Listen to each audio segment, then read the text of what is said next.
നമ്മുടെ പൈസകളൊക്കെ അല്ലെങ്കിൽ കൊച്ചു ഓഹരികളൊക്കെ ഏതെങ്കിലും കരയുന്ന മനുഷ്യൻ്റെ കണ്ണുനീരൊപ്പാനായി കൊടുക്കണം.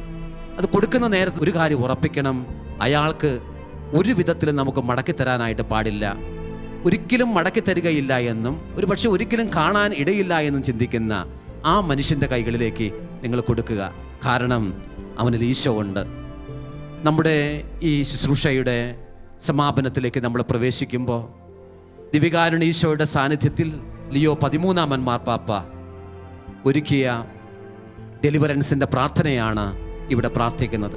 ദിവ്യകാരുണ്യ ഈശോയിലേക്ക് നിങ്ങളുടെ പ്രാർത്ഥനാ വിഷയങ്ങളെല്ലാം ഒരിക്കൽ കൂടി പുതുക്കി അർപ്പിക്കുക. ഈ ശുശ്രൂഷ ഏറ്റവും മനോഹരമാക്കാനും ഈ ആത്മീയ യാത്രയിൽ പങ്കുകാരാകാനും ദൈവം നമ്മളെ അനുവദിച്ചതിനായി നമുക്ക് ദൈവത്തിന് നന്ദി പറയാം.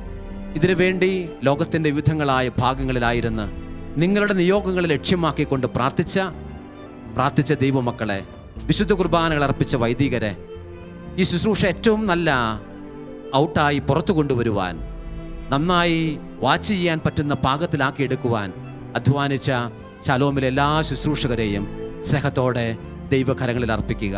സുവിശേഷത്തിന് വേണ്ടി ജീവിക്കുന്നവർക്ക് സുവിശേഷം മറുപടി കൊടുക്കാൻ ഒരിക്കലും ഇന്നേ വരെ മടിച്ചിട്ടില്ല.